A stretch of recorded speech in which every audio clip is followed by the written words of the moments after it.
Good evening and welcome to this joint media interview with President William Ruto, coming to you from State House, Nairobi, at the request of State House. My name is Joe Ageyo, and in this interview I will be joined by my colleague Lina Kaikai from Royal Media Services and Eric Latif from the Standard Media Group. And it's my colleague Lina Kaikai who's going to go with the first question of this interview. Thank you, Your Excellency. The hashtag out there is Ruto must go. Doesn't need much interpretation, does it? Protesters want you out of office. How do you respond to that? Everybody is entitled to their opinion. I have a job to do. We are a country of rules. We are a constitutional democracy and citizens, because we all enjoy the freedom of speech, freedom of thought. Citizens are free to engage in discourse that they want to, but that is what it is. Those are the fruits and signs of a democracy. But this is no ordinary discourse, Mr. President. Over 20 people are dead. 39 are missing through state-driven abductions. And first, they're asking a very simple question. 24 people dead. Your Excellency, do you have blood on your hands? I have no blood on my hands. 19 people, to the record that I have from the security agencies, are dead. Very unfortunate.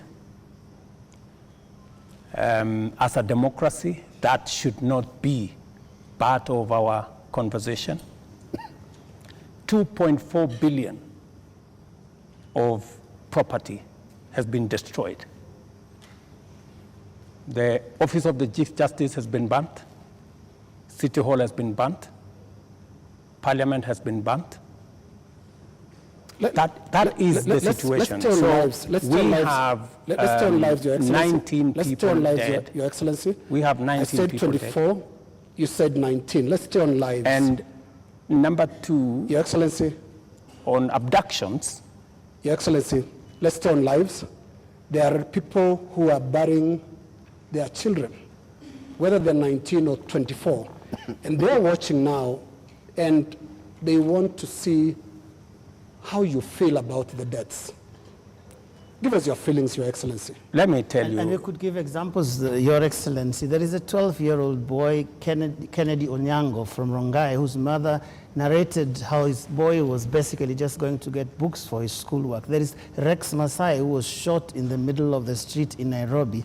And these are real human beings. Don't you feel a sense of responsibility for what is going on in the country? Let me tell you the following. Any life that is lost is something that must bother anybody, beginning with myself. And it is the reason why I have told you that when I came into office, I said three things. Number one, I said there will be no extrajudicial killing in Kenya.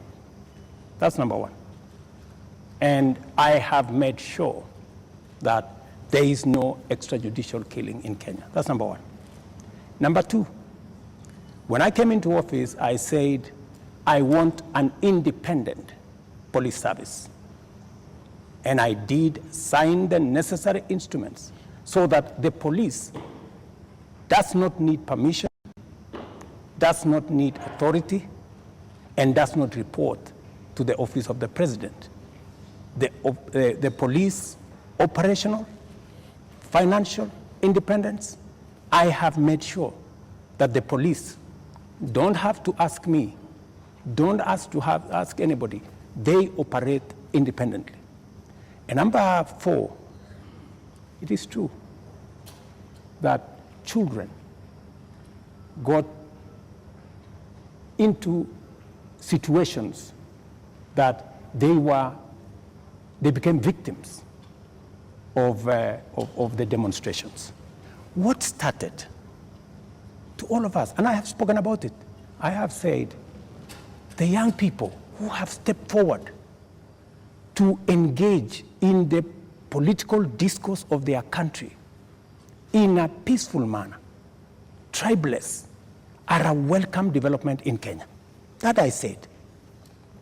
But let me also say the following. These great young people who have stepped forward to prosecute their agenda, the affairs of the country, I am certain that they did not ban parliament. Criminals and other agents who took advantage of a legitimate concern of Kenyans stepped in, went and banned the Chief Justice's office, went and banned City Hall, went and banned Parliament, and destroyed property of innocent citizens. The parents, Mr. President, what are you telling them? These things have I am happened telling under your every- watch. I am telling under your every- watch. I am telling every parent. I have kids like they do. And I care when there are issues in town where criminals can take advantage of situations and create a situation where the police have to use rubber bullets, the police have to use live bullets in some cases, because that is what an independent police service has to do. And I am sure the police have a record and have an explanation for every incident that they were engaged in. And here is the incident, Mr. President. Just a moment. Here is the incident, Mr. President. This boy, 12-year-old, took 8 bullets into the body of a 12-year-old boy. What would you tell the mother of that boy? That boy is alive, right? No, it's not. Kennedy Onyango died. He's dead. So he's the one who died. Yes. So you're not talking about the person who was shot with rubber bullets. No. No. Yeah? Shot with bullets 8 times. Let me tell you. Yeah. In Ngong, this is the situation in Ngong, right? In Ngong, there was an incident where the police were overpowered by criminals. They took firearm from the police. They used that firearm against people. And one policeman had to shoot this fellow who had hijacked a gun from a policeman so that not to endanger the lives of more citizens. It is among the 3 people. One of the criminals is among the 3 people who was shot by the police after they overpowered the police and took the bullet and took the gun from the police and used it against innocent citizens. I cannot confirm to you that this is not the man that shot the child, but investigations are going on and we will get to the bottom of it. Mr. President, I am telling the mother of this young person that I, as president, will make sure that finally I will give her an explanation of what really happened and make sure that we bring this to a situation where, like her, like myself who have children, she too her child can be accounted for. Mr. President, the Kenya National Commission on Human Rights is the one that has accounted for 24 bodies lying in morgues. And those bodies, the records show that these people either died in hospital and while undergoing treatment for gunshot wounds, or they ended up in the morgue in the last 2 weeks with gunshot wounds. 24. These 24, Mr. President, are you saying that the security agencies have told you that these 24 were criminals, that these 24 were armed, they were posing a danger to the police officers, and that is what necessitated the police to use live bullets on them? Because the circumstances for the police officer to use a live bullet is clear, even in their own code of operations. It is when the life of that police officer is in danger, or when somebody else's life is clearly in danger, and the person who who's endangering that person is armed. Were the 24 armed? Did they pose a danger, a direct threat to the police? Two things. The same Kenya Human Rights Commission, Kenya National Commission. Kenya National Commission. The government agency. Yeah, the government agency. Yes. Told the nation that there was a massacre in Githurai and 20 people were killed in Githurai. Were 20 people killed in Githurai? Really? The Kenya National Commission on Human Rights does not have records of 20 people killed. No, in but Githurai. that's their statement. It is a statement that is public, you know? So the same Kenya Human Rights, Kenya Commission, Human Rights, National Human Rights Commission told the country a blatant fake news falsehood. That Are you was saying this, a massacre. this 24 is also... Let me, you ask me a question, allow me to answer. Yes. That's what they told the country. So an organization that can tell the country without verifying that there was a massacre in Githurai. In fact, BBC, on that account, went to investigate in Githurai. And of course, you know, you have read, BBC has said there was no massacre in Githurai. Mr. President, there was one person who was shot by the police. Let me answer. So, an organization that is as reckless as to say there was a massacre when there was none, now is telling us there are 24, the police are saying 19. We will find out where the numbers are. But that is the credibility of the organization that you're telling. Mr. President, that may well be. Let me also... my question, just on Mr. that President, issue, just so was that Eric can follow up. the people who died, yeah, that's where I'm coming. were they a danger to the police? That's where I'm coming. Are they the criminals that you're talking about? Let me tell you two things. There will be an investigation on how these 19 Kenyans died. There will be a clarity, an explanation for each and every one of them. I have told you one situation where somebody accosted the police, took over the firearm, started to shoot at people, endangering the lives of many other Kenyans. He was shot by the police. There is a situation in Parliament. How did the invaders in Parliament? They invaded Parliament and went straight for the armory at the Mausoleum. They went straight at the armory at the Sergeant at Arms office. Those are the investigations that we will get into, and a proper explanation will be given to the country. Are weapons lost? What I am saying... Are the weapons at the armories and the mausoleum and inside Parliament? That is why there will be an investigation of how these armories were attacked, and how did these people know that there was an armory in Parliament?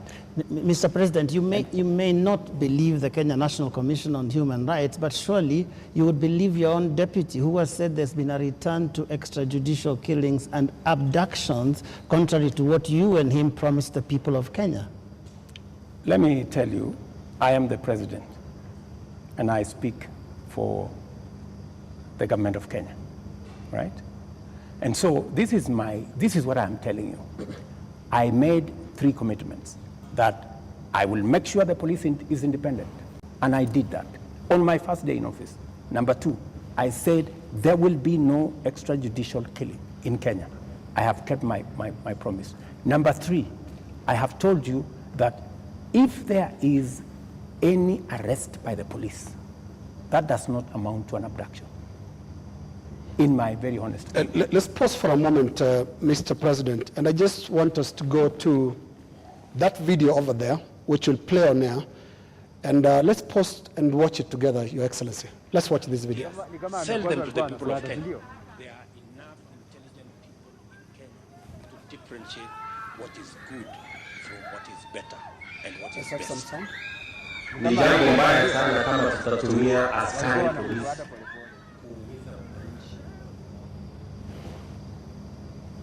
wako na maoni tofauti ya kisiasa. Waeleza ya kwamba these people don't understand the damage they are doing to the people and the economy of Kenya. All right. Yes, the video in contention here was recorded earlier today. Yes. That of former MP Alfred Keter being abducted in broad daylight. Mr. President, before you even talk about the entire incident,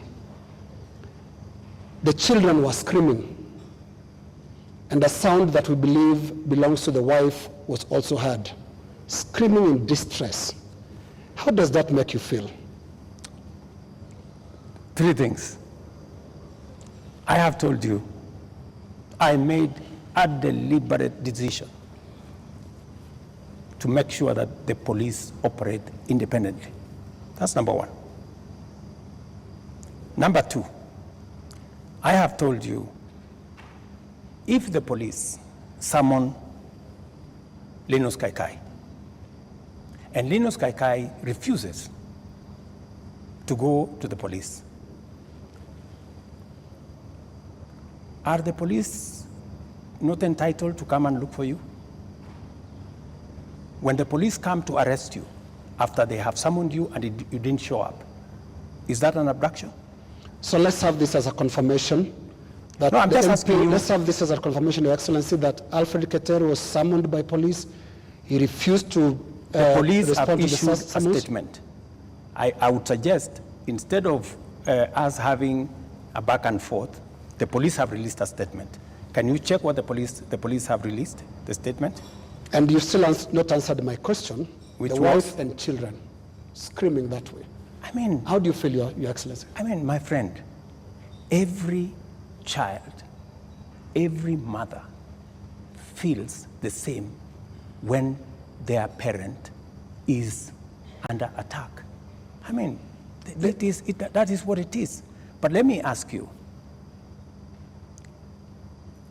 what about the children? What about the children of those who have lost their lives because of the criminality of others? Don't they feel the same? So we just need to be a country of the rule of law. Impunity cuts both ways. Those who respect the law must be protected by the law. Those who do not respect the law must face the full force of the law. That's how it operates. That's how we will have a society. Here is the same way we must condemn excessive use of police powers, but we must equally deal firmly and decisively with criminals who put the lives of other Kenyans in danger, destroy property of hard-earned earnings. There are many people, Linus, in this demonstration that have lost livelihoods, that today their children are crying. Today their wives are in tears because they don't know how to face tomorrow. Mr. President, their businesses have been wiped out. Their incomes have been destroyed. I have just told you 2.4 billion shillings worth of business has been destroyed. And today, as I talk to you this evening, there are families who have tears.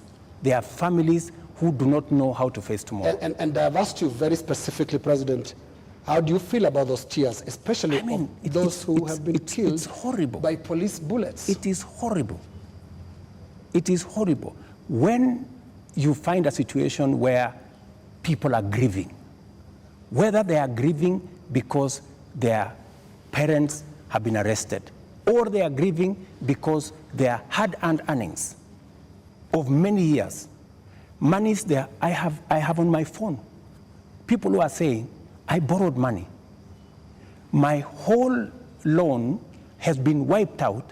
My whole barbershop has been destroyed. My whole hardware has been looted and burnt. And they are in tears. So I must equally work with the police to protect all these citizens. And it cuts both ways, Linus. It cuts both ways. Using the rule of law. Absolutely. Let me take you to just step by step. Absolutely, the rule of law. The rule of law says. The rule of law requires the police to investigate a matter, to, when they have sufficient evidence, present that to the ODPP. The Director of Public Prosecutions takes people who are culpable to court. That's the journey in the rule of law, Mr. President. In the case of 39 people who have been abducted, and the abduction here, we're using it deliberately because of the manner in which the people have been arrested, like we've seen in the case of Alfred Keter. Others who've been picked up from their houses in the middle of the night, and they are held incommunicado for more than 24 hours outside of what the rule of law says. And then they are not taken to court, so they are not charged with anything. That is outside of the rule of law. So in one instance here, we are saying we are not following the rule of law. In the second instance, Mr. President, you have people who were unarmed, like in the case of Rex, who was shot in the middle of the night, unarmed, who have been shot by police, and they've ended up dead. 24 of them. You say 19. That, again, is extrajudicial, because there is no justification that has been produced to show that there was justification for the police to use the excessive force. So basically, we are showing examples where the rule of law, which you promised to uphold, which you also set and said, this is what the police has been doing. And you said, Mr. President, as you took office, that the problems with the police service also are going to the top, the leadership of the police service. And you promised the people of Kenya that you're going to hold the police to account outside of the rule of law and accountability, which comes to your desk. Are you holding the police accountable for 39 people abducted, for 24 people killed, for 627 people arrested and not charged, for 431 people injured by live bullets, rubber bullets, tear gas canisters, police batons? Latif, as I have told you, we must operate within the parameters of the rule of law. And I agree with you. The police must never act outside the framework of the rule of law. They must do that which only the Constitution and the law allows them to do. And it is very clear that any operation of the police outside the parameters of the law, the police will be held to account. Whether it is holding citizens beyond the stipulated time, but I must be thoroughly clear to you. When police arrest somebody, there is a constitutional timeline which they are allowed by the law to hold that person. 24 hours. That does not amount to an abduction. 24 hours. In my opinion. A case in point is what has just been said here about what happened earlier today. And you guys clearly said in this conference that was an abduction. I mean, it's just clear now that it is not an abduction. They're not this is an arrest.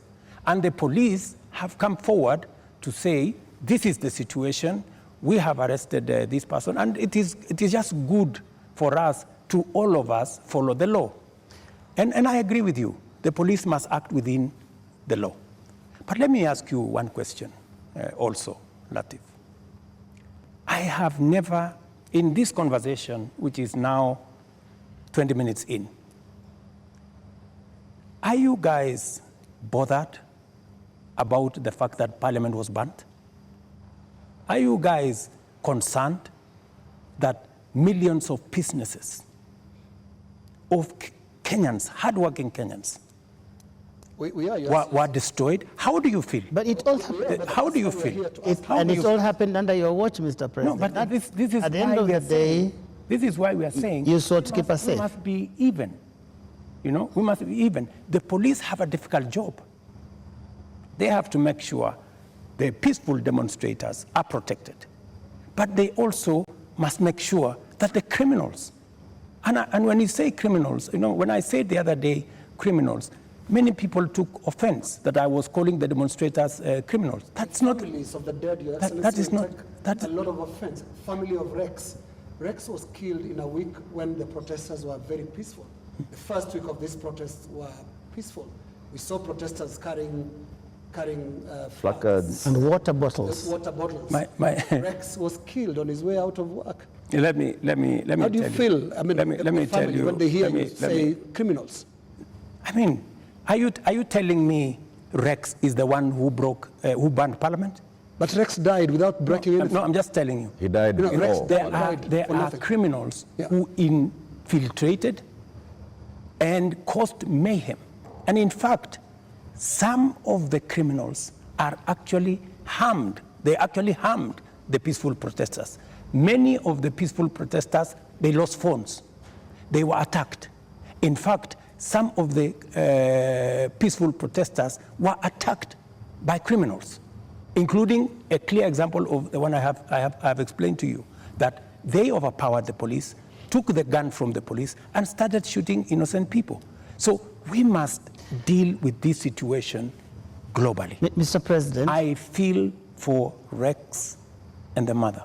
This should not happen to any child in Kenya, especially when they are engaged in a peaceful demonstration. Mr. President, the concern I've heard from the young people, because I've been speaking to a lot of them, and they said they haven't heard you in the two statements. Actually, there are more now because you have spoken in other settings apart from the two addresses you gave. They haven't heard you address them. They haven't heard you talk to these parents. They haven't heard you acknowledge that there were people who were shot by police in circumstances that did not warrant that. Are you saying you haven't seen anything that bothers you about how police responded to these protests? I am very, and I have, and in my first statement, I clearly said that innocent lives were lost. In my second statement, I said the same. There were innocent lives lost. But also equally, as a person who is responsible, I must think about those who are suffering because they were innocent, but I must also be concerned about those who are suffering because criminals cause them immense harm. And that is the balance that I need to be able to lead a country. I must protect everybody. I must protect the protesters, and I must be concerned about their lives. I must also protect innocent people who become victims of criminals who take advantage of a peaceful, democratic process that goes on in our country. Do you feel that you protected all those people in the last couple of days, whether it is people who have businesses, whether it is Parliament, whether it is the people who lost their children? I did my best. If I hadn't done what I did, things would have been much worse. In fact, many people ask me, Mr. President, why did you call in the army? I mean, what choice did I have? I mean, it would have been very reckless of me in the face of the kind of harm people had gone through, the 19 lives that were already lost, in the face of a burning Chief Justice office, Parliament, and the rest of it. I mean, it would have been very reckless of me not to mobilize every arm of government and every arm of our security agencies to protect the country and to protect lives. You acted as commander-in-chief. You also acted as president, head of government, and the person who took the sword and promised to protect the people of Kenya. You chair the National Security Council, which brings in the head of the police, the head of the intelligence, the head of the military, and cabinet secretaries in those dockets. Did you have information prior to Tuesday that there was going to be infiltration of the peaceful demonstrations by the criminal elements that you've talked about more than once? And if you did, what did you do about it? We had information, and that is why we prepared in the manner in which we did. If we hadn't prepared in the manner in which we did, we would not be counting 19. We would be counting different numbers. Okay. And I am telling you that the level of mobilization by criminals was heavy.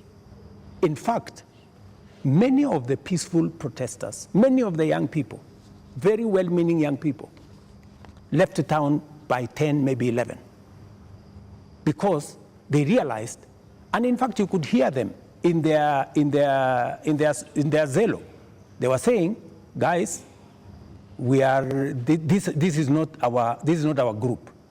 Let us go. Let us leave. You could hear them. It was in public domain that the peaceful demonstrators all of a sudden realized that the whole thing had metamorphosed into criminality. So there were criminal elements that basically hijacked. So Tuesday, Wednesday, Thursday, Friday, Saturday, it is Sunday.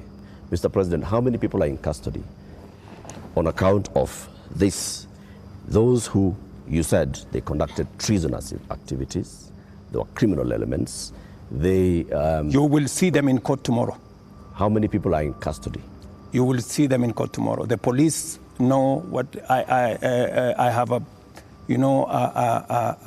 ballpark brief by the police that they have enough people. They have actually, because in Kenya nowadays, you cannot commit crime and get away with it. Those who attacked Parliament are on CCTV. Those who attacked the judiciary are on CCTV. Those who attacked everywhere, those who destroyed people's shops are on CCTV. Many of them are on the run, but we will catch them. Similarly, Your Excellency. Are the funders Similarly, Your and Excellency. financiers in custody? Similarly. To your question, so the police are at it, because if we don't deal with impunity, we will not have a country. Now, similarly, Your Excellency, you speak of them, protesters being on CCTV. Not the protesters, I'm saying the criminals who attacked Parliament. Right. Now, every policeman also, without uniform, conducted an abduction, has also been captured on camera. Those who captured Shad Kiprono were captured on camera. Those who captured Alfred Keter today were captured on camera. And a number of other such incidents. Similarly, so that because I can hear you balancing. Yes, that's correct. Yes, are we going to see action against the killer cops, or were they doing what you are saying you had to do to prevent this from being bad? Any killer cop who went beyond what is provided for in the law, action will be taken against them. But to your question, are you telling me, Linus, that a police officer becomes only a police officer when they are in uniform? No. Police officers can identify themselves even when they are in civilian. So, and when a police officer comes to you and says, this is my ID, I am police officer, you are under arrest for the following reasons, that is legitimate. You cannot tell me that because they were in civilian, then what they did was wrong. And you know that's not what they do. And that's not what they did to Alfred Keter or Shad Kiprono. Were you there? We have the CCTV footage. It's there. I would suggest, Linus, that we be fair to the police as well. Mr. And I have given you my word. Any police officer who does anything beyond the provisions of the law know the consequences. Just as any citizen who also participates in actions that are outside the law, they also know the consequences. And it is our responsibility to make sure that security agencies act in accordance with the law. As citizens, we act in accordance with the law so that we can have a law-abiding, rules-based, rule of law-based country.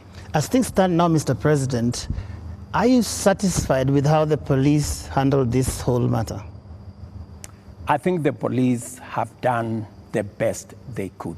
If there are any excesses, we have mechanisms to make sure that those excesses are dealt with. Let's wrap it this way, Your Excellency, on that topic. You have absolutely no regrets about the abductions and no regrets about the killings? Those are your words. Those are not mine. They're also your deputy's words. Don't put words in my mouth. They're also your deputy's words, and he's part of your government, because it's so scary, Mr. President, sitting there and telling the whole country that from this moment on, we should not believe what your deputy tells us about the state of the nation until you speak. Yet we all thought that you're part of the same government. Don't inject my deputy into this conversation. I think it is not fair, since he's not here, to tell you in what context he said whatever he said. I think it is not proper to discuss the deputy president here, and he's my deputy. Please let me deal. But have you asked him that you had a press conference? Let me deal with the issues as they are now. I think being personal and going that direction does not help. I wish this was personal, Mr. President, but it's a really serious national issue that right after you spoke, your deputy told the whole world that he was informing us that extrajudicial killings and abductions had returned to this government that he's part of. How surely can that be personal, Mr. President? I am sure that if you interview the deputy president, he will answer that appropriately. You haven't asked him? You can take it from me that extrajudicial killing will not be part of an administration that I run. I can say that without fear of any contradiction. Yes, in the interest of moving this conversation forward, Your Excellency, I want us to look into the last 2 extraordinary weeks that this country has had. Protests that you called tribeless and some of your aides called leaderless. But protests that are led by young people who are unhappy with how you've run this country for the last just under 2 years now. But the question they have as they look at you and watch as you speak today, Your Excellency, do you get it? I get it. Let me tell you, my good friend Linus, what we are facing today is not a product of 2 years. What we are facing today is a product of many years. We've had a problem, a youth bulge, a demographic challenge as a nation, which we have ignored for very long. For the first time, I have decided that I am going to be deliberate, I am going to be intentional on tackling the challenge of young people and unemployment in Kenya. First time, there is an administration that thinks about the young people. Let me give you 3 examples, maybe 4. Well, let's keep it within the 2 weeks, please. No, it's okay. It's the 2 weeks. Yes. But don't look at the 2 weeks in isolation. The young people we have in the street did not happen in the last 2 weeks. They were not born when I became president. They were not jobless when I became, they did not become jobless when I became president. But I want us to... These are young people who over the years, we have close to 4.5 million young people who are out of school, out of college, with degrees, certificates, diplomas, without jobs. And that is why I have done 4 things. Number 1, when I pushed the housing program, it was not about the houses. It was about the jobs. Today, as I talk to you, Linus, we have 160,000 young people working in different parts of Kenya under our housing program. In Mukuru, here in Nairobi, and I challenge you, Linus, to go there tomorrow, there are close to 4,000 young people working who were jobless. Number 2, I have a whole program on digital jobs. I was in Ruto now, with the MP for... just allow me. Allow me to interrupt you. No, allow me. There are risks on both ends of this interview. No, you told me about Your Excellency the young people. Talk about the last 2 weeks. The young people are saying, you don't get it. You don't understand what they're talking about. Now, what is the trigger here? They're saying there was this conversation about the finance bill that your government, until the other day, could not listen to anybody. It's not about the housing project, it's about listening. They are saying yours is not a listening presidency, and yours is not a listening government. How best can I listen to the young people of Kenya if I am not addressing their issues? And that is why I want to tell you, Linus, these young people, what is their biggest issue? They have talents. They have gone to school. They have no jobs. That is the problem.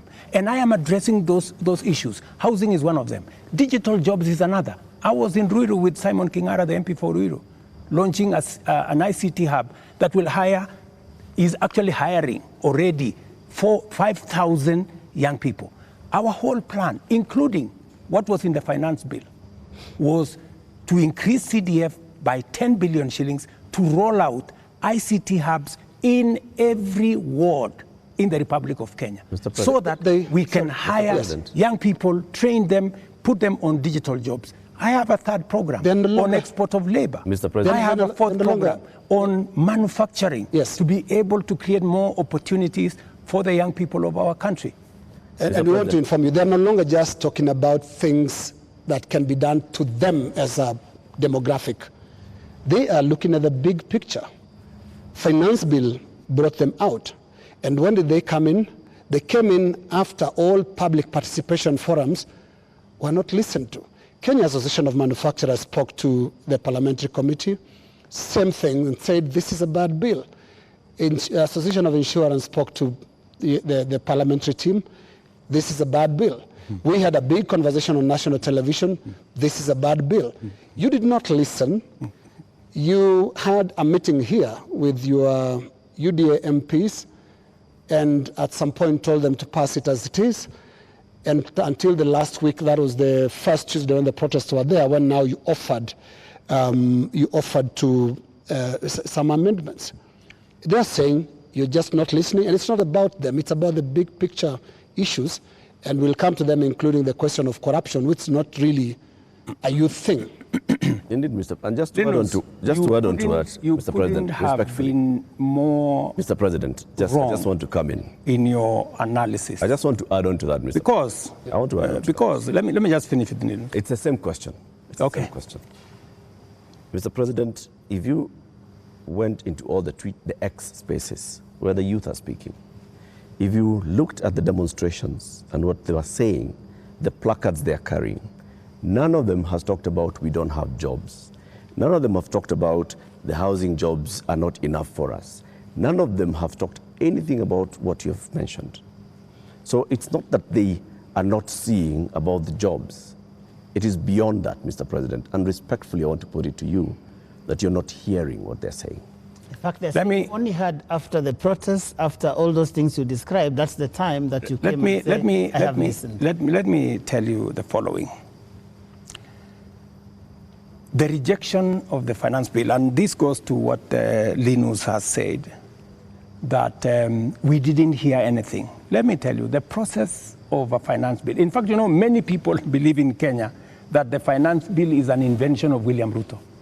It is not an invention of William Ruto.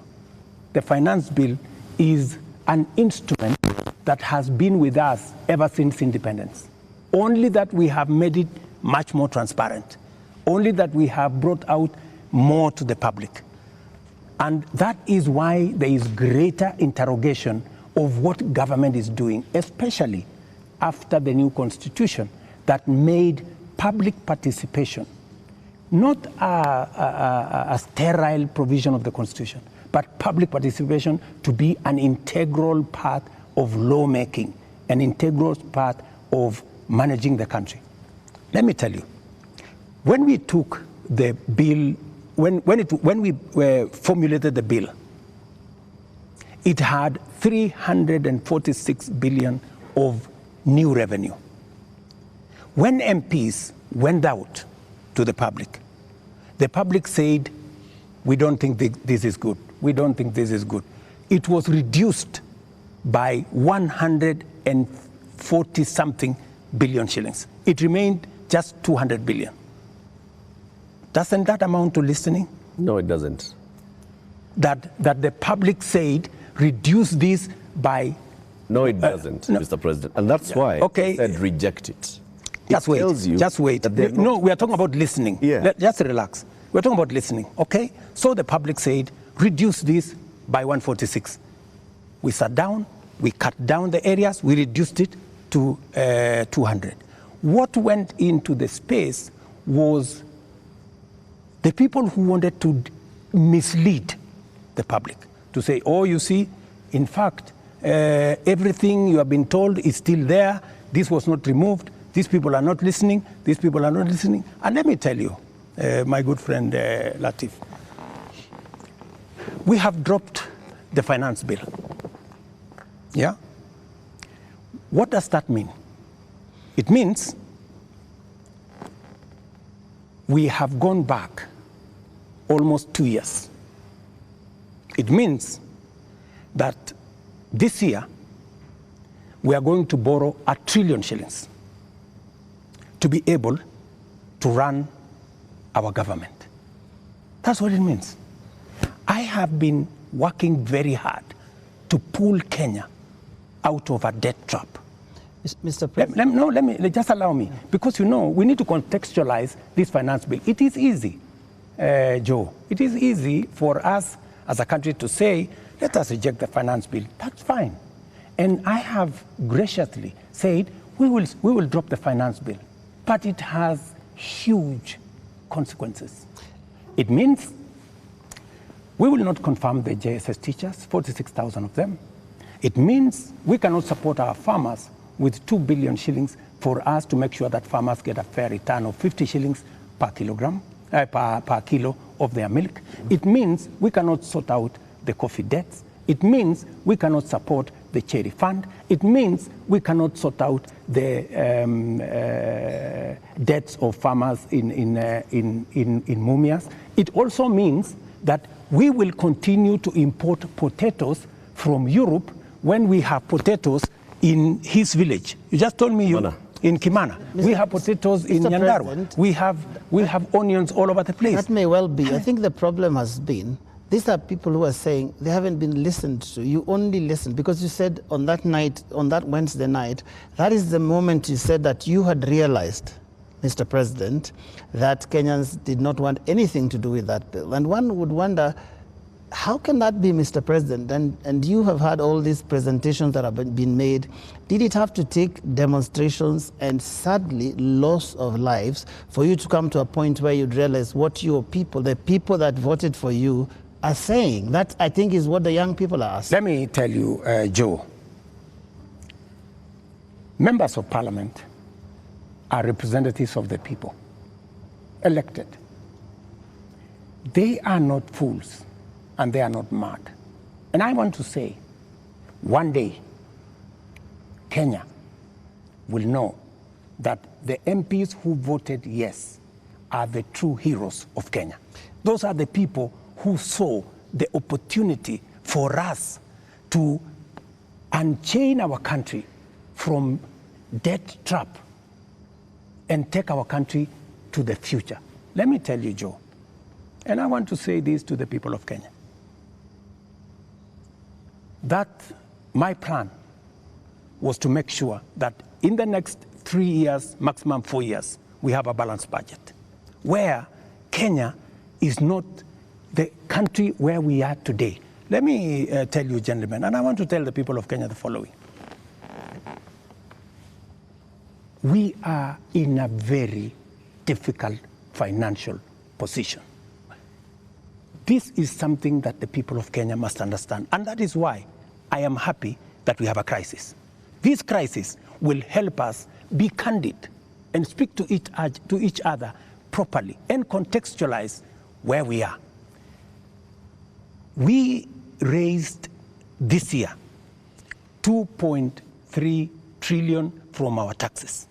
Of that 2.3 trillion, 1.1 trillion went to debt financing. 1 trillion went to salaries. What did we do? We had to go and borrow to pay the counties. We had to go and borrow to fund our education. We had to go and borrow to fund.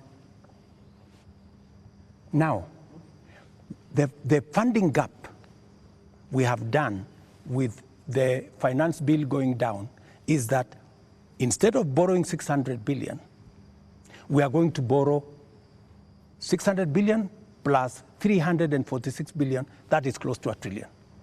And let me tell you, my good friends, and I want us to be honest with ourselves, this is not how a country will get to a status where we are proud of our nation. This is not how we are going to, this is not how we are going to grow. And that is why, Linus, this situation, this crisis is a very important inflection point that we can sit together, assess, let us agree. And I have no problem. Let us agree. Yeah. Do we continue borrowing? And let me give you the statistics. When in 2013, Linus, just allow me 1 minute, please, with a lot of respect. Okay. In 2013, the debt stock of Kenya was 1.8 trillion. For 10 years, that increased 5 times to 11 trillion, 10 point something trillion. We built a lot of roads. We connected a lot of electricity. We did many things in 10 years. But we were doing it on debt. Today, we don't have the luxury to borrow because we have reached the limit. And today, let me finish. Today, all the money we borrowed from 2013 is maturing. That is why the biggest challenge that we have as a nation is that we are spending 1.1 trillion every year of taxes we collect from ordinary Kenyans to pay debt, and not the whole debt, That's interest alone. Yeah. Interest principal comes to 1.8 trillion this year. So, my good friends, and yet you want to tell me, William Ruto, don't collect domestic taxes. Go borrow more money. No, Mr. That's President. what they're saying, President. And What is the alternative? Yeah, and I just wanted to come to one No, what thing. is the alternative? Just help me there. Yeah. Because there are only 2 things you can do. Either you raise money from taxes or you borrow, period. There is no magic here. There are Kenyans, Your Excellency, right now who do not listen to all that. Yes. They are not interested in that. That's okay, but that's the reality. But I need If you are not, if you do not want to listen to hang on, Your reality, Excellency, hang on, Your Excellency, because I need you to address a very important issue here. And that is one of a trust deficit. There are Kenyans who watch you, Your Excellency, and I don't know whether you are aware that they don't trust what you say. They don't believe what you say. Are you aware, Your Excellency, for example, that a lot of Kenyans increasingly don't associate the truth with you? that is your assessment because you have never associated the truth with me from the beginning. No, there's quite a number of Kenyans. No, I mean, that is your assessment. We asked people before we came here this That's the evening, assessment. Yeah. and many of those that responded to me directly, and to even our platforms, on KTN News, on Spice FM, on NTV, on Citizen, and we were asking them, what question should we ask the president this evening? And the one thing that many of them were saying is, when will he stop lying? So it's not Linus. Can you tell us the truth this time? Let me say the following. I told the people of Kenya that I would reduce the prices of fertilizer from 7,000 to 2,500. I don't know how that is a lie, because they buy it at 2,500. Okay. I told the people of Kenya we're going to have a housing program. A housing program is underway in Kenya. I can tell you, Linus, that whether you believe me or not, facts will not change. Yeah. And Facts are not changed by who says it. And allow me Facts to are step back a bit, Your and Excellency. facts are very stubborn. Allow me to step back a bit. Yes. And what I'll do is we'll play clips, just a little combination of clips of yourself speaking not too long ago, and I want us to listen to that. I'll stand out of the way because you said it's me that doesn't associate the truth with you, and I would like you to respond to yourself, to the clips that we are going to play. But you see, Linus. Let's watch that, Your Excellency. I think, Linus, Yeah. you don't bring clips that are in a biased way. You know, you select maybe something that has not happened. No. Can you be fair and select clips across the board? What I said and has been done, and what I said and maybe has not been done. Are there things So let's watch that. Maybe you can watch that. Yeah. Waeleze ya kwamba these people don't understand the damage they are doing to the people and the economy of Kenya. Kwa hii taxes wanaongeza usiku na mchana. Na mimi nataka niwaulize watu wa hapa Manga, tafadhali, mkiona tumesimama hapa mbele yenu, tunawaambia ya kwamba tutengeneze hiyo serikali inakuja ambayo inaelewa lugha ya mwananchi wa kawaida. If you have good ideas, why do you need the police? Why do you need blackmail? Why do you need intimidation? If you have better ideas, sell them to the people of Kenya. There are enough intelligent people in Kenya to differentiate what is good from what is better and what is best. Ni jambo mbaya sana kama tutatumia askari polisi kuumiza wananchi wasio na hatia, eti kwa sababu wako na maoni tofauti ya kisiasa. Waeleze ya kwa I agree with that. It is not fair to use the police to harass citizens who have a contrary opinion. And that is perfect. That's what they're accusing you of. I still believe that. That's what they're accusing you of. But you don't tell me that... What is the problem with Alfred Keter? Yeah. Alfred Keter, no, it's not a contrary opinion. I mean, the police have said why they arrested him. It is not because of me. I didn't give any instructions. I didn't even know what was going on. Let me tell you, Linus, I am a very clear-minded person on what I say. When it is the police, I have said, many of the people who opposed me, many of the people who were very scared about what I would do when I become president, even the people who did worse things against me, I have never gone after them because I don't believe in settling political scores using the power of state or using the police. Let me also say the following. When I talked about the taxes that I was the campaign trail, yes. I was addressing in the campaign trail, it was very obvious that when at that time we were in subsidies, that did not make sense. It is because I removed the subsidies and I changed and put production support. That is why today the price of unga has come down from 240 to 100, because I changed the model. I changed the configuration, and it is giving us results. But are you aware, Mr. President, that the thing, perhaps apart from now the police brutality that people associate you the most, is the issue of taxes? I'm sure you know the name they call you. You've actually talked about it even yourself. This guy that they want to come down. Let me tell you, my good brother, Ageo. When I came into office and I assessed the situation, and it was no longer possible for us to borrow money, I had to be honest with the people of Kenya. I had to tell them we have two options, right? And even as we imposed taxes, we explained, we made sure that there was adequate, elaborate public participation on what it is that we were trying to achieve. And let me tell you the following. I have done the best that I could globally. Today, our country has tremendous respect from many quarters globally because of what I have done. I have raised the profile of our country.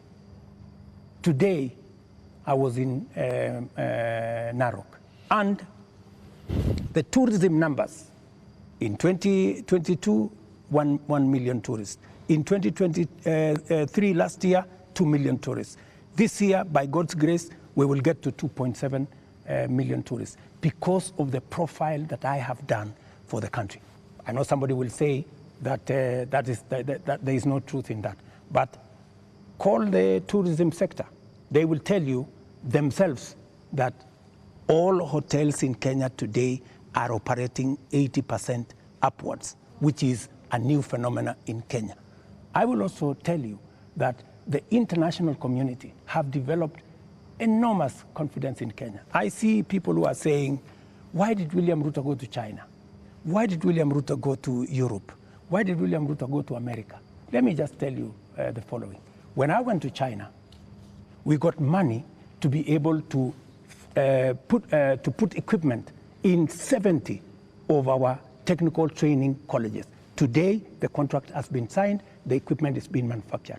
When I went to China, we got money to build Boston Dam that has been waiting, that will serve the counties of Bomet and Kericho.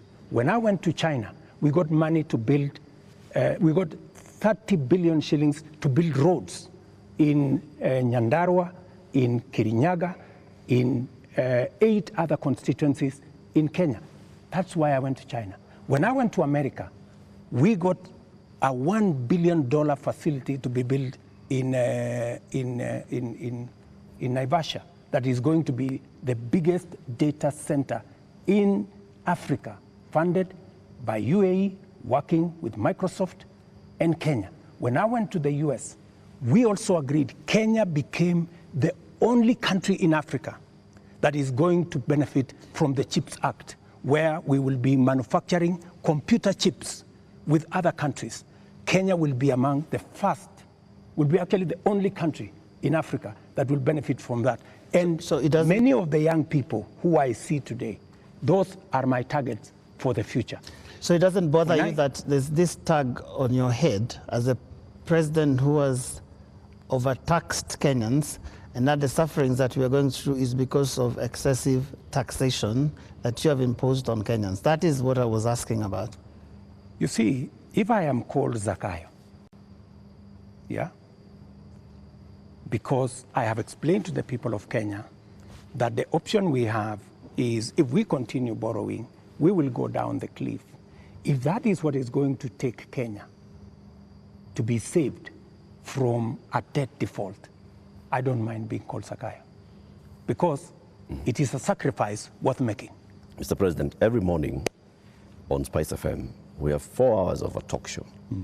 And many times we ask people, even those who come to the show, to tell us what is it that the nation is saying when we are seeing people out on the streets. And many of them, even when we said that we're coming, you have invited us to come and have this conversation this evening, they said, tell the president that he's tone deaf. And we ask why and how. And they say, when William Ruto took over as president, he took over a budget of 3.2 trillion shillings. He went to Parliament and he said, Honorable Speakers, I believe that this budget is too high. We should cut it by 300 billion shillings. So you believed barely 1.5 years ago that you can run the country with 2.9 billion shillings, trillion shillings. Barely a few months, you went to Parliament and requested to spend 3.6 trillion shillings. This year, you went to Parliament and initially requested to spend 4.2 trillion shillings. And what do they see in return? They see extravagance in government.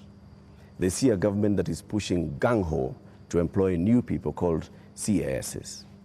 They see a government that is purchasing new motor vehicles and trips that are extravagant. They see opulence with those that are close to the president appearing in public carrying wads of cash. They see condescending attitude from those who serve in this government when they're asked, why are you spending? And they respond the way they respond. Your advisors speaking the same. And so they see a government where the president is telling people, we are going to live within our means. We are all going to tighten our belts. We have austerity. They end up with their children not going to school because for months, JS teachers are on strike.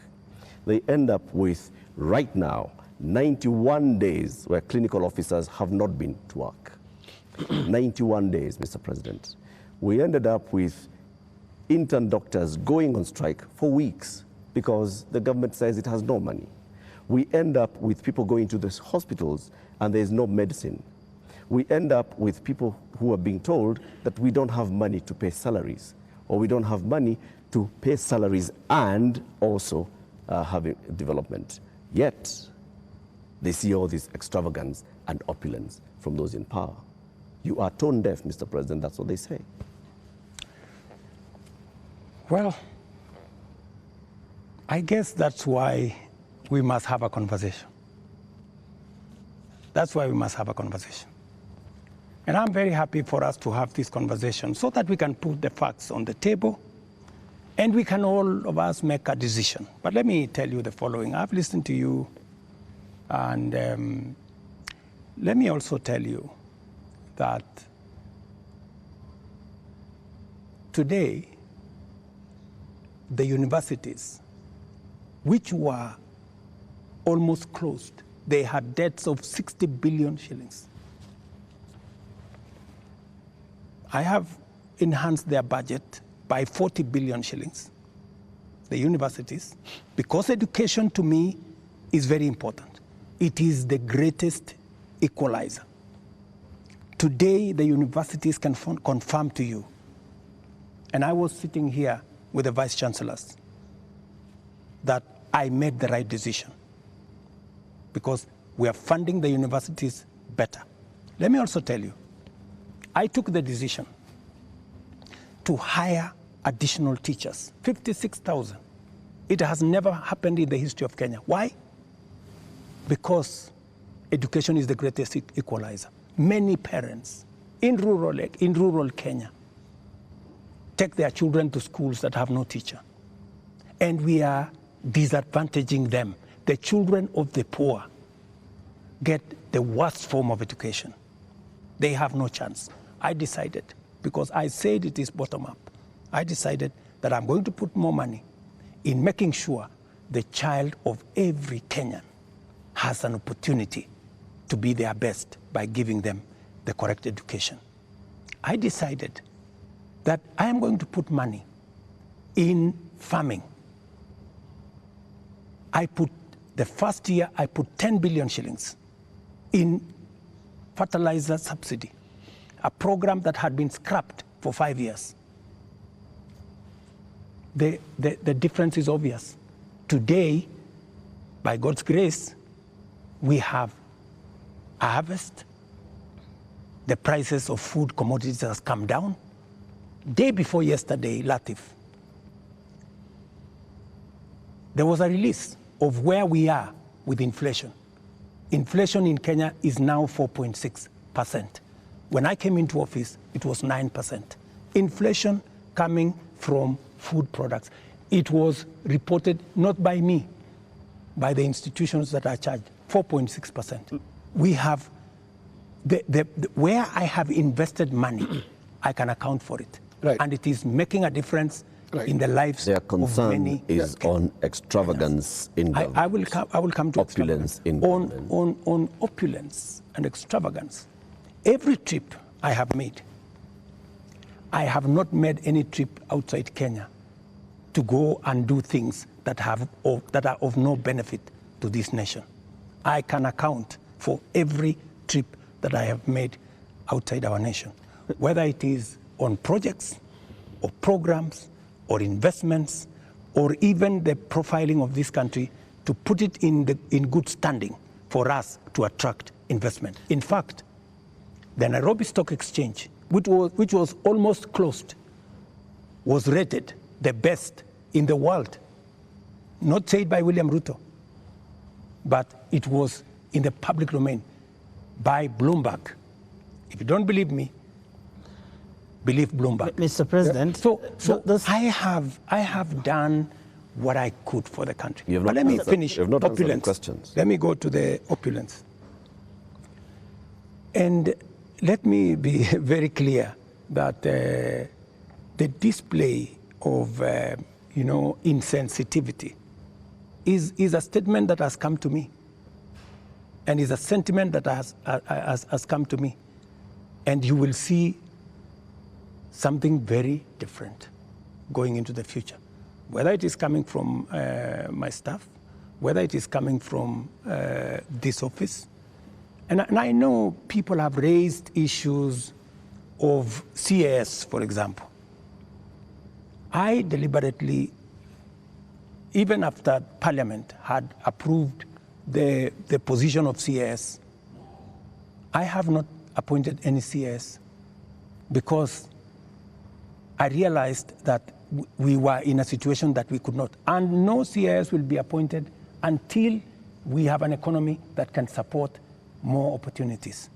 I know citizens have said that there is no need for the office of the First Lady or Second Lady. Third Lady. These are offices that were there. But because we have to live within our means, those offices from tomorrow, this new budget which is starting tomorrow, they will not be part of our equation. Because in the face of what has happened, we have to trim down every other area. And in fact, not just those, many other spaces are going to be trimmed down to reflect the new reality, especially after the finance bill was taken down by myself when I said we take this down. We are going to cut our cloth. We are going to cut our coat. Our coat, the size of our cloth. We're going to reduce money going to counties. We're going to reduce money going to the judiciary. When I came into office, the judiciary was getting 18 billion. Today, they are getting 25 billion. But it was because I believed in the rule of law. I believed that we needed to do something about making sure that our judiciary has resources, because Kenyans were telling me directly, justice delayed is justice denied. Will you I cut have the size hired of your government? the highest number of judges under my administration, because I believe that Kenyans must deserve justice. Will you reduce the number of ministers, ministries, or state departments, or advisors? That is an area we are going to target and cut down, because it is the reality we have to face. Mr. President, when things like this happen elsewhere, this is a whole finance bill that's been taken down. Correct. You have people who have been advising you on financial matters. You have people who have been advising you on political matters, listening to the people.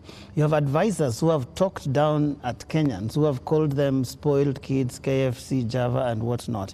And you have people who have been around you talking into your ear with regard to some of these things. And many people have ventured to actually say that this amounted to a vote of no confidence. Is there going to be some kind of shakeup that actually acknowledges that this is not where we should have been, and therefore, I am sorry, Kenyans, and this is what I'm doing about it? Because short of that, how are we to know that we will not find more of the same? Watch this space. There are those who have said, now that clearly there are many people who have lost confidence in Parliament, there are those who have lost confidence in you, that maybe the way to regain the legitimacy is to go to an election. There is no provision. You know, we are a country of the rule of law. Yeah? We must, whatever it is that we do, we must keep it within the parameters of the rule of law. And we cannot take what has happened over the last 2 weeks or thereabout and say we are going to abrogate our constitution. I think we will be going towards anarchy. And I don't think that is where we want to take our country. There is a demand on me as president, and I have said, because of where we are, because of what has happened, there is going to be a thorough cut down on many things, whether we are talking about allowances, maybe even we should have a conversation around salary. We had a meeting here with MPs, and even them, they are persuaded maybe it is time to ban Harambes so that we remove avenues of people participating in largesse, demonstration of, opulence. And I want to tell you that I am going to take action. I am going to work on this. I know what we should do, but I am also not going to be reckless and take the country into a crisis. I will make sure that I act responsibly and listening to what the people of Kenya are saying. I don't know if this will preempt you, Your Excellency, but one of the most serious concerns that have been coming out, including in the Gen Z demonstrations, is the question of corruption. And right through this interview, you've not mentioned the word. And even as you go into that, I want to give you two illustrations. Kenyans dealt with or encountered the problem of fake fertilizers, and you never took action against your cabinet secretary for agriculture. Before that, we had the scandal around the importation of edible oil, which, Your Excellency, we don't know where the edible oil is to date. I don't think it ever found itself to the market. Again, there is a cabinet secretary in that ministry. And also, what got into the market was condemned sugar. And when we look at all the information around these three cases, these are people close to you. They're cabinet secretaries. And so you are unable to take action against them. So why should you be trusted now to act? Because there are those who read and say you are really a hostage of those who campaigned for you to become president. They get away with anything. Three things, Linus. We hadn't reached the question of corruption. So don't unfairly accuse me that I have not spoken to it. I am ready to speak about it. That's not number one. Number two, I fired the CEO of KEBS when the sugar thing came up. Number two, on fake fertilizer, the minister, Mithika Linturi, was taken through a process in Parliament. The CEO of National Cereals Board, the general manager of National Cereals Board, and other 7 members of staff are in court as I talk to you. The people who signed the contract, they are in court. You spare big fish and roast the small fish. No, let me just finish. Yeah. Because I need, Linus, you know, I am a fair person, and I am a believer in the rule of law. Even though I may not like you, but I must respect that there is a due process. The moment, you know, we will have a minister who is charged in court, meaning there is evidence that they have participated in crime. Believe you me, I will take the action that is necessary. But if somebody is taken through a process and that process comes out without an indictment, I mean, surely we must give somebody the benefit of doubt until it is proven. But, and the fact that the CEO, general manager, and all the people that were there who actually evidence was found have been arraigned in court. Isn't that a step in the right direction? What a political responsibility. What a political responsibility. Let me finish. And then number 3, the other one you asked me was edible oil. The people who are involved in edible oil, I fired them, and they are in court. We have a new management in Kenya National Trading Corporation. In fact, we've just hired a new management for the Kenya National Trading Corporation. So those are actions that I have taken. And for your information... Void of what Joe is calling political responsibility. Yeah. I mean, but you see, else in the ministry can be... But you see, yes. But you see, gentlemen,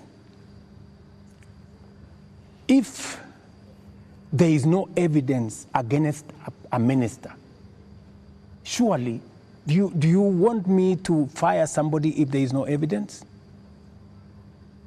You know, there was a time,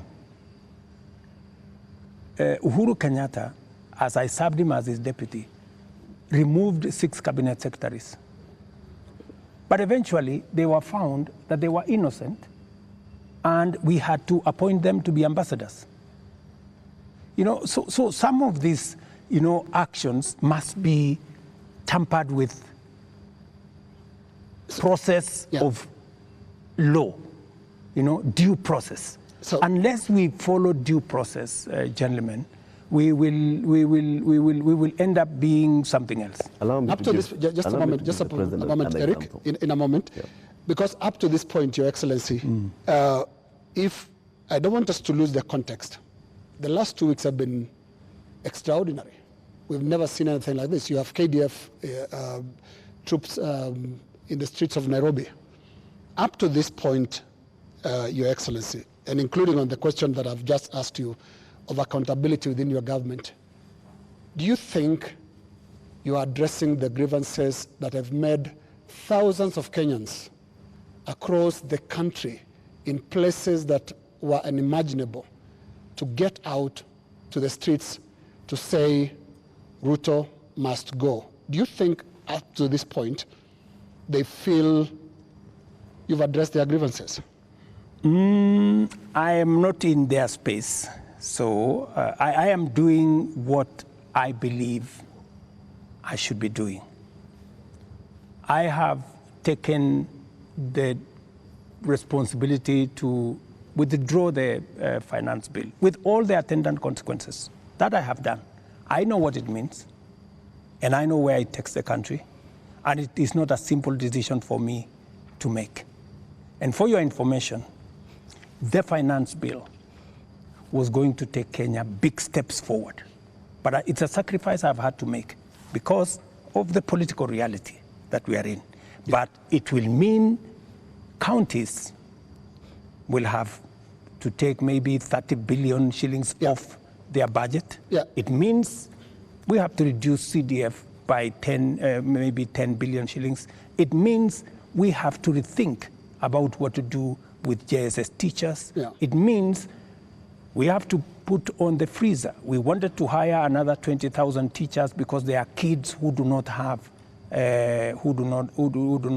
teachers. It means we have to work on our UHC program. We thought we would upgrade, for example, Linda Mama. You know, we thought we would upgrade Linda Mama. There is something, Your Excellency. It means we have to hold that, and it means many things. Just hold on, what else do you want to hear? You are speaking outward, but looking at the grievances, they are also asking questions inward from you, Your Excellency.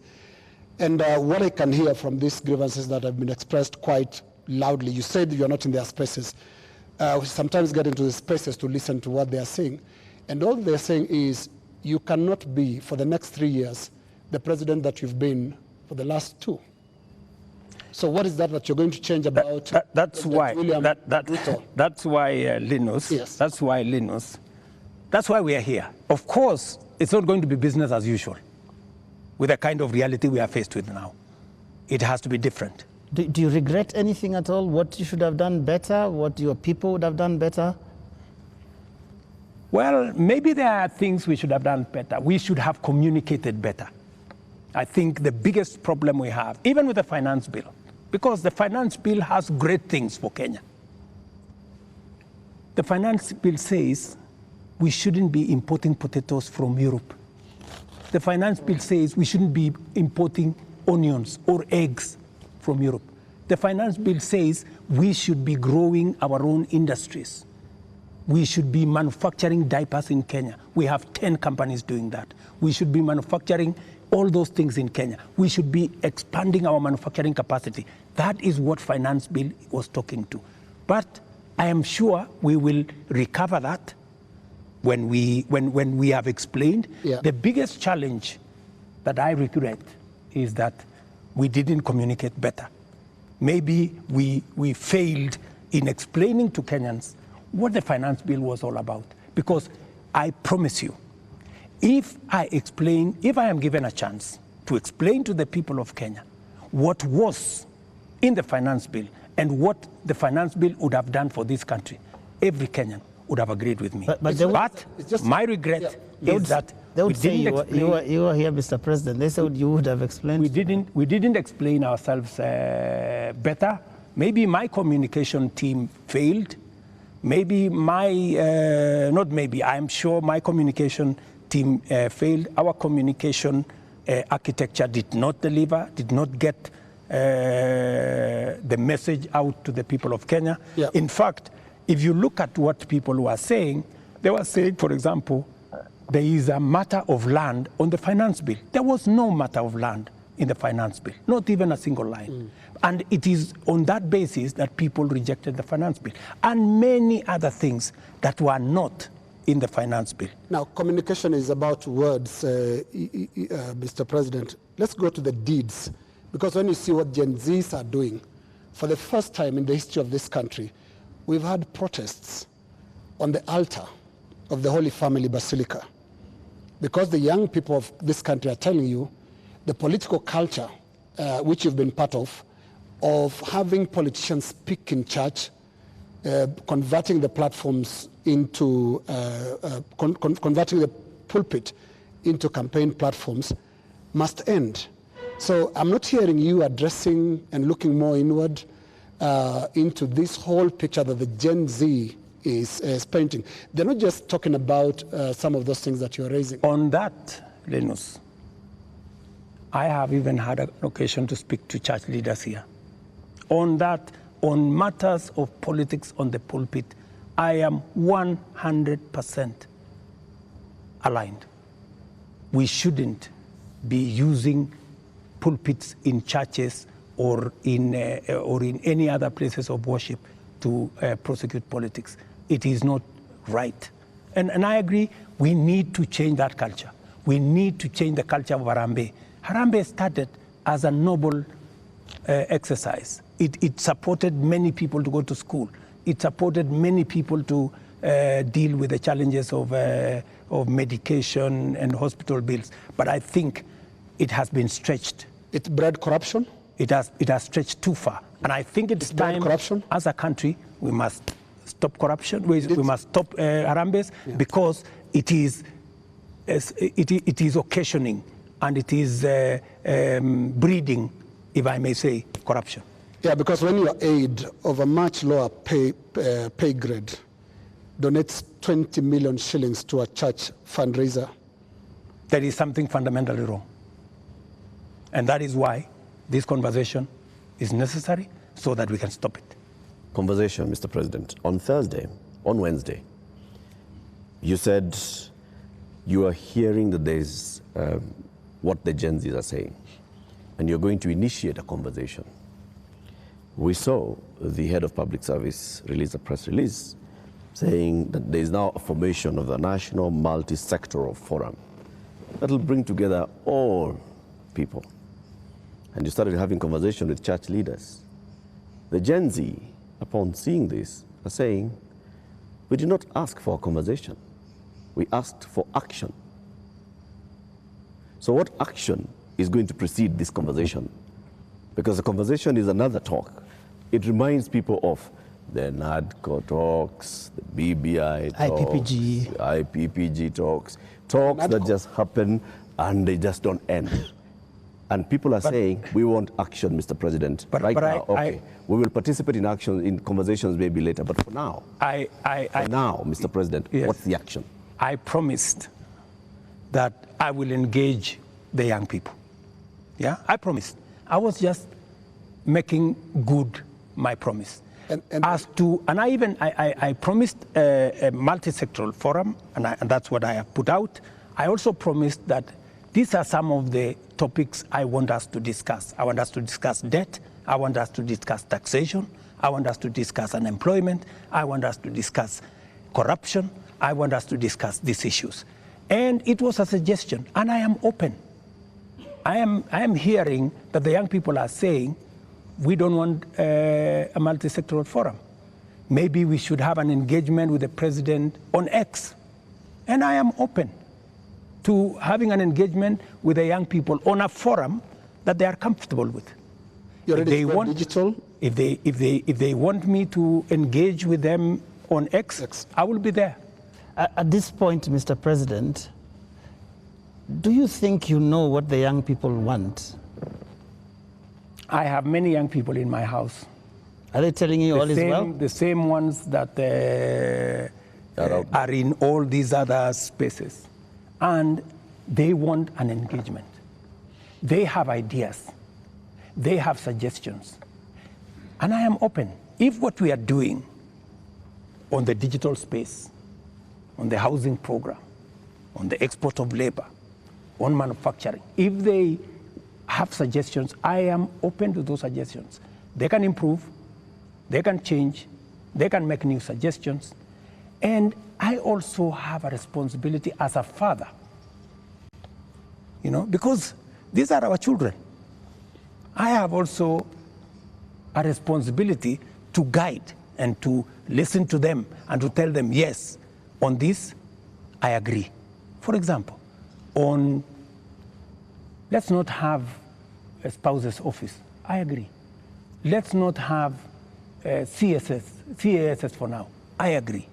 Let us not have advisors. Advisors. We will agree. Let us not have churches being a space for politics. I agree. So many of these areas, we need to even have a conversation. If we are paying 46% of our revenues for salaries and wages, when the legally established space should be 35%. That is why I started a conversation with Salaries and Remuneration Commission. We must deal with the issue of wages and salaries so that we bring them down to 35% and leave more money for our development. That is a conversation I am very happy about. When? Mr. President, it's been 2 weeks. It's been 2 weeks of you saying every day we are going to have a conversation. We just you know what they say on social media? I say they call you the president of tutafanya, tutatenga, tutafanya, tutarudi. No, it is always futuristic. But I'm here. You're saying, but I'm here. We are going to have a conversation. I said within a week. I gave a timeline. Within a week. Yeah. So within a week, we will have agreed on where are we meeting. Are we meeting at the X space? I am ready for that X space. Are we agreeing on this multi-sectoral? I'm waiting to see the suggestions that Kenyans have. I don't want to prescribe any suggestion, but when I give out a suggestion, I expect feedback. I expect people to say, maybe this is okay, maybe this is not okay, and then we agree on a way to move. Mr. President, any of them analyzing what you have actually said tonight on the issue of your advisors, your cabinet, what you're going to do, what Kenyans like to call heads that are going to roll as a result of this national shame, because that is what many people have called it. You have said, watch this space. And here there are all these other things that young people are asking you about. What is that concrete thing that you're telling them tonight that I have heard you? These are the things I've heard you say since all these things started, and this is what I have done. Because you seem to have withdrawn or declined to sign this finance bill rather grudgingly, but not in good faith, having understood what people were saying. You're regretting this thing. You're saying, you guys mutaona, mmekataa lakini mutaona. That is what we're hearing. Let me tell you that I will not lie to the country that putting down the finance bill is going to be easy. I'll not be a leader. I have to be brutally honest. And those consequences, it will start with me. To cut down the budget in my office, to remove what we call austerity, to implement an austerity program that will cut down on unnecessary stuff, unnecessary offices, or offices that we can take down. I am ready to even engage the young people and for them to, because they want an engagement. I too want an engagement for us to agree. So what do we do with the debt? What do we do with the following? What do we do with the following? They will tell me, do this, fire so-and-so, fire so-and-so, do this. And I will tell them what is possible and what I think we could do it differently. Or are you telling me that I should just listen and implement without making a contribution to the conversation? I thought we are having a conversation. I'm just telling you what they are saying. I'm not saying anything else. I'm just telling you what I'm hearing, because Yes. you did say you are not in their spaces, but I am in their spaces. And in 2 weeks, Your Excellency, by now you'd have known what you should do. And I mean, there are basics. Which 2 weeks? 2 weeks of the riots and 2 weeks of the protests. It's been 2 weeks. It started the other Monday. So let me ask you, Linus, the protests, I finally decided that because we didn't communicate sufficiently to the people of Kenya the import of the finance bill, and there was so much built around it, including a lot of fake things, you know, that were not in the finance bill. Many things that were not in the finance bill were used to fight the finance bill. And you know, at some point, many people did not even care what was in the finance bill. Do not care?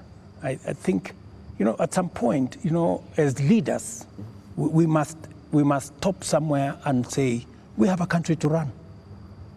I mean, we cannot be reckless. We must, at some point, stop and say, what are the consequences? Because everything we do has consequences. And we must be careful as a nation to make sure that our country does not go down to the dogs. And believe me, countries, you know, have gone in the wrong direction. And we must be careful. And I don't want to be the leader that took the country in the wrong direction. We must be measured, we must be careful, we must listen to the young people, we must listen to other views and be able to make a carefully well thought out plan for the country out of where we are. Yeah, but what if the protesters are actually saying something in totality about your government, not just about the finance bill? It's not about just the finance bill, is it? Linus, as I have told you, we are a democracy. The people of Kenya can make a decision. Yeah? And I am perfectly, you know, alive to the fact that when the people of Kenya finally, the same way they decided to elect me, when they make another decision, we will comply as the people of Kenya. You know, that's what a democracy is all about. You know, people can vote in a government, people can vote out a government for whatever judgment the people have. So I want to be very clear to the people of Kenya that I will do my best to make sure that I tell the country the truth and I take the country forward. And I am committed to that. And I can see Kenya changing. If I had managed to pass this finance bill, Kenya would not be the same. We would take this country to the next level. The kind of investment I have made, the kind of collaboration with many friends that we have done, we would begin to see this country soaring into the future. But all is not lost. Maybe we have taken one step back. Sometimes maybe it is necessary to take one step back to be able to take many steps forward. And that is my thinking of this situation. But surely it must bother you, Mr. President, that 2 years ago you ran such a euphoric campaign with things like Hatupangwingwi, and 22 months down the line, your State House is surrounded by the military. The military tanks, scary as they are rolling on the streets of major cities. And as we sit here today, people are saying Ruto must go. Surely that is such a fast slide. There must be something that causes one to pause and say, how did we get here? What happened here? And one would have expected an earth-shaking statement tonight that tells the country, I get it. Something has shifted in a major way in our country, and I'm also shifting as your president who's listening, and this is the new direction things are going to take. Let me tell you, Joe, I came into office at a difficult time. Yeah? We have a combination of coming out of COVID. We have a serious drought that hit our country. We had interest rates that went up everywhere. We went into a very difficult situation. What did many countries do? Many countries went and defaulted. And I don't want to mention countries because it's not right to mention.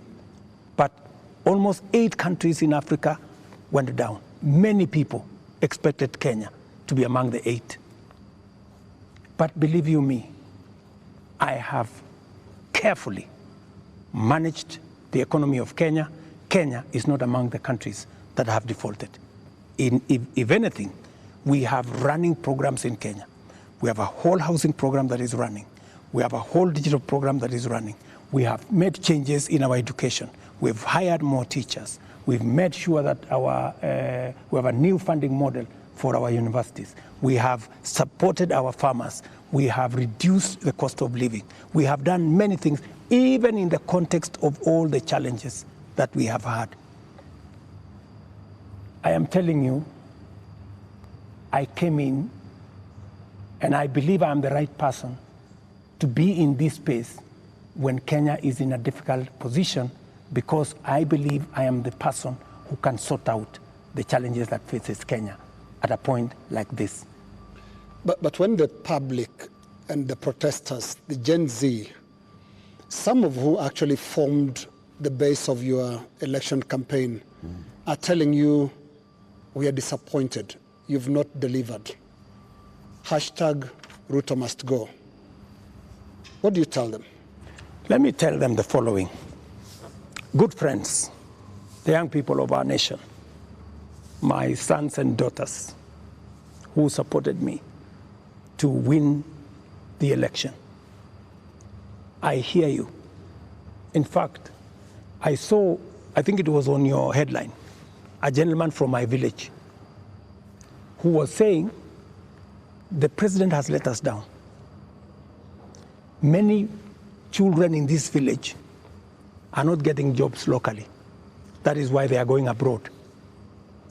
Little did he know, my good friend from my village, that the children, the 500 of his colleagues around our village, are actually part of my plan on export of labor. They have actually, I intentionally supported them to leave the country because we got them jobs outside Kenya. So I am telling the young people of our nation to be patient. Our housing program is rolling.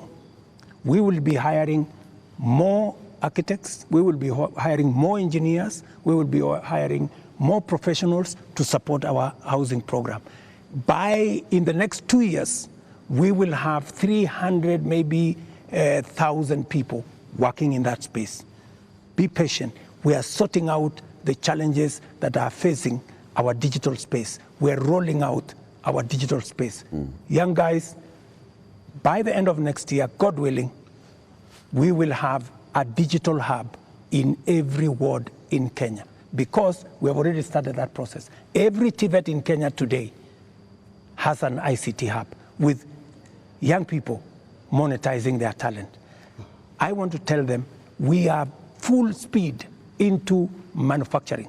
That is why we're saying we're no longer importing clinker, we're no longer importing steel, we're no longer importing clinker, we are no longer importing furniture.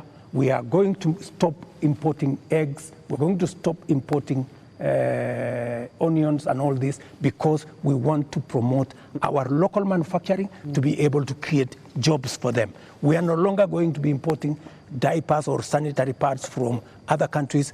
They are going to be manufactured here. Mr. President, I have worked with the industries to make sure that we create opportunities for these young people. We are going to work with them to deal with the challenge of corruption.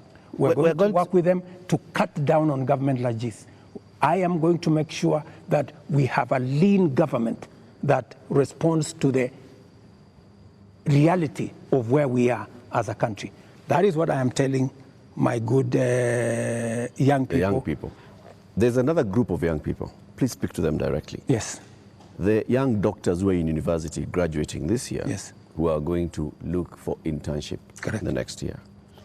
The young JS teachers who were on strike a couple of weeks ago, who are expecting to be absorbed into full permanent and pensionable contracts correct, this year. The young clinical officers also who are graduating and they expect to go on internship. The other clinical officers who are hired on contract during COVID and other programs that are just contracts, and contracts are coming to an end. I am telling the JSS teachers, I had factored in 18 billion shillings in this year's finance bill to be able to transfer them to permanent and pensionable. Because in my phone, so many of them have asked me, Mr. President, we came in, we had an agreement that we are going to be interns for 2 years, we will move to permanent and pensionable. Although I don't have the finance bill, I want to tell them, give me a bit of time, let me figure this out, how we are going to do it without the finance bill. We had also put 3 billion shillings for the doctors so that we can be able to sort them out, especially the intern doctors and those who we intended to hire to under our UHC program. I had put 10 billion shillings on the UHC program under the finance bill. That is now not in the equation.